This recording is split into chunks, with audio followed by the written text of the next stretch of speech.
दोस्तों नमस्कार। बहुत ज़रूरी वीडियो है दोस्तों, पूरा देखना है। ज़्यादा नहीं, 3 से 4 मिनट का वीडियो है। मध्यम वर्गीय परिवार से अगर आप बिलोंग करते हैं, कोई छोटी मोटी नौकरी करते हैं, छोटा मोटा कारोबार करते हैं, तो आपको कोशिश करनी है कि आप कहीं ये 4 गलतियां तो नहीं कर रहे हैं मैं जो आज वीडियो में हम चर्चा करने वाले हैं।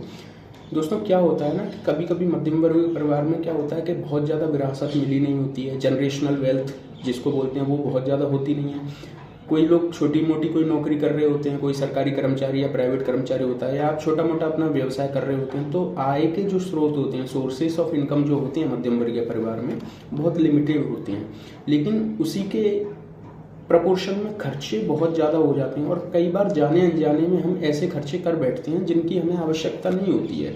तो ऐसे खर्चे आप कर रहे हैं तो आज ही बचिए उनसे, और नहीं कर रहे हैं तो अपने सगे संबंधियों को भी इस बारे में ज़रूर जागरूक करें। तो मैंने ऐसे 4 पॉइंट आइडेंटिफाई किए हैं जिन पे आज हम चर्चा करेंगे कि अगर आप ऐसी गलती कर रहे हैं तो ना करें। पहला पॉइंट है दोस्तों, बहुत ज़रूरी है कि घर में साहूकारों से हमें कर्जा नहीं लेना है। जैसे कि घर में कभी किसी कोई आपातकालीन स्थिति बन जाती है, कभी कोई आवश्यकता पड़ जाती है, तो हम क्या करते हैं कि साहूकार से अपना कोई मित्र होता है, कोई रिश्तेदार होता है, कोई जान पहचान वाला होता है जो ब्याज पे पैसे बांटता है अमूमन गली मोहल्लों में, तो लोग क्या वहाँ से पैसे उठा लेते हैं। तो रीजनेबल आजकल 4-5% से कम पे आपको कोई पैसा नहीं देता है। आप 5-7% पे भी पैसा उठा लेते हैं कहीं से, तो आप मान के चलिए कि ये मैं महीने का बता रहा हूँ, 5% भी आपने उठा लिया तो महीने का 5% आप अनुमान लगाइए, साल का 60% बनता है। अगर आपने 1 लाख रुपए उठा भी लिया किसी काम के लिए, तो आपको 1 लाख रुपए 1,60,000 रुपये उसको भरना पड़ेगा साल का। तो आपको इस चीज़ से बचना है। जब भी ऐसी कोई ज़रूरत पड़े, कोई आवश्यकता आ जाए, कोई आपातकालीन व्यवस्था ज़रूरत आ जाए, तो कोशिश करिए कि आप जो ट्रेडिशनल लेंडर्स हैं जैसे बैंक्स हैं, पोस्ट ऑफिस है, आप वहाँ से ही पैसे उठाने की कोशिश करें, या घर में कोई गोल्ड वगैरह है तो उसको गिरवी रख के पैसे उठाएं।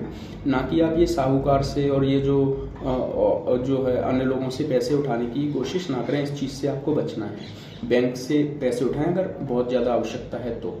दूसरी चीज़ दोस्तों बहुत ज़रूरी है, और ये इन लोगों के लिए ज़्यादा ज़रूरी है जो आजकल नए नए बच्चे, नई नौकरियां लग जाती हैं, नई नई सर्विस लगती है, नौकरी लग जाती है, तो उनको बहुत ध्यान देना है। ये पॉइंट है कि आपको कैशलेस ट्रांजैक्शन जो आजकल है चलन में, इससे जितना हो सके अपने आप को दूर रखना है। आजकल क्या होता है दोस्तों कि हम बाजार जाते हैं, जेब में पैसे नहीं रखते हैं लेकिन फ़ोन में पैसे रखते हैं। तो उससे क्या हो जाता है ना दोस्तों कि जब हमें किसी चीज़ की आवश्यकता भी नहीं होती है बहुत ज़्यादा, तब भी हम उस चीज़ को, कुछ भी खरीदा तुरंत स्कैन करके लोग पेमेंट कर देते हैं। तो इस चीज़ से आपको बचना है। जितना ज़्यादा हो सके आप एटीएम से पैसे निकालिए, जेब में पैसे रखिए, कैश रखिए, और फिर उसको आप खर्चा करिए। आप 1 हफ्ते ये चीज़ करके देखिए, आप खुद रियलाइज करेंगे कि आपके अननेसेसरी खर्चे कितने कम हो गए हैं।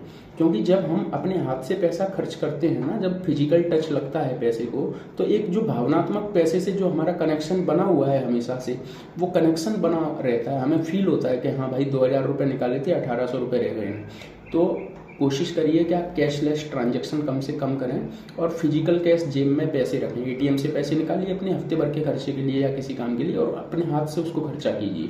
तो ये नए बच्चों के लिए भी मैं ये चीज़ बोलूँगा कि इस चीज़ को वो बहुत गौर से ध्यान दें।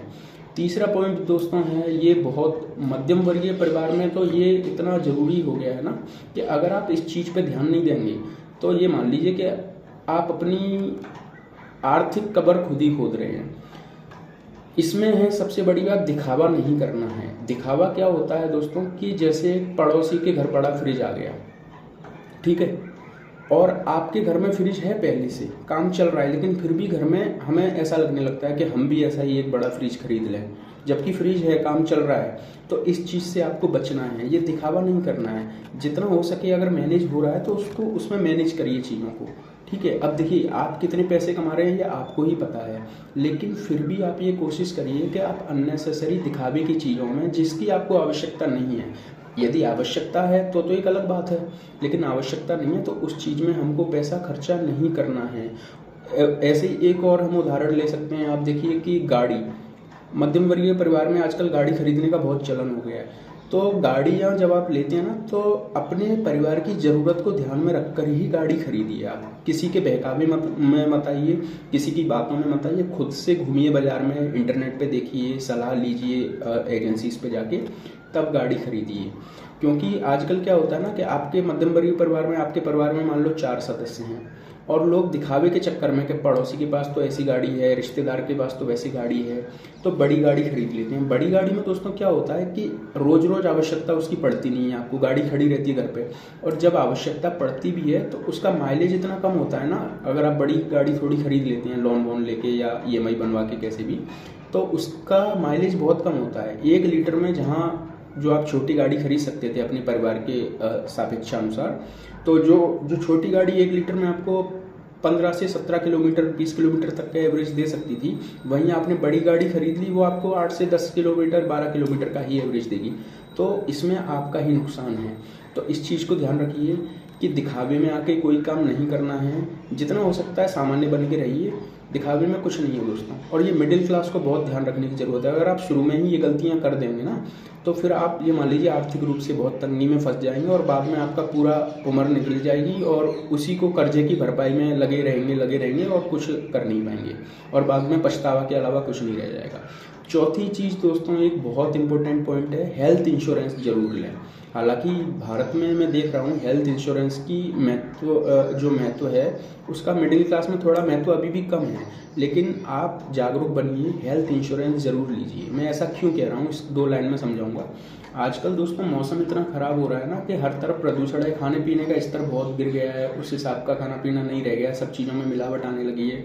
तो क्या है कि आजकल जब तक सब सही चल रहा है, लेकिन कोई ऐसी बीमारी किसी को हो गई घर परिवार में, सदस्य में, अपने मित्र प्यारे किसी आपके परिवार में, तो मिडिल क्लास की ज़्यादा सेविंग्स होती नहीं है, बहुत कम पैसा सेव कर पाते हैं, तो वो पूरा पैसा खर्चे में, दवाई के खर्चे में, इलाज में चला जाएगा, डॉक्टरों के फीस में, और उसके बाद आपको फिर क्या करना पड़ेगा, इलाज कराने के लिए आपको ऊने दूने दाम पे कर्जे उठाने पड़ेंगे, इधर उधर से आपको कर्जे उठाने पड़ेंगे। तो उस कर्जे को आप उठा तो लेंगे, लेकिन बाद में उस कर्जे को चुकाने में दोस्तों आपके सालों साल आपका बर्बाद चला जाएगा उस कर्जे को चुकाने में। तो कोशिश करिए कि एक अच्छा सा हेल्थ इंश्योरेंस आप जरूर खरीदें। अब बहुत लोग कहते हैं कि हेल्थ इंश्योरेंस खरीद लो, हर महीने 1000 रुपये 1200 रुपये उसकी किस्त भरते रहो, 5 साल से किस्त भर रहा हूँ, बर्बाद जा रहा है और अब तक हमें तो कभी इसकी आवश्यकता पड़ी नहीं। अच्छी बात है, जब तक आवश्यकता ना पड़े अच्छी बात है, लेकिन आप ये देखिए अगर किसी दिन आवश्यकता पड़ गई तो समय बता के तो नहीं आता है। किसी दिन भगवान ना करे आपके परिवार में किसी को कोई ऐसी बीमारी हो गई और सडनली आवश्यकता पड़ गई, तो आपको ये हेल्थ इंश्योरेंस बहुत मदद करेगा। तो जांच परख करके सलाह लेके एक अच्छा सा हेल्थ इंश्योरेंस जरूर लें। तो दोस्तों ये 4 पॉइंट्स मैंने आइडेंटिफाई किए थे, मैंने सोचा आपके साथ चर्चा करूंगा, मैंने आपको बताया है। आप बताइए आप इसमें से कौन सी गलती कर रहे हैं, नीचे कमेंट में बताइए, और अगर मेरा वीडियो अच्छा लगा हो तो शेयर करिए और लाइक करिए। धन्यवाद दोस्तों।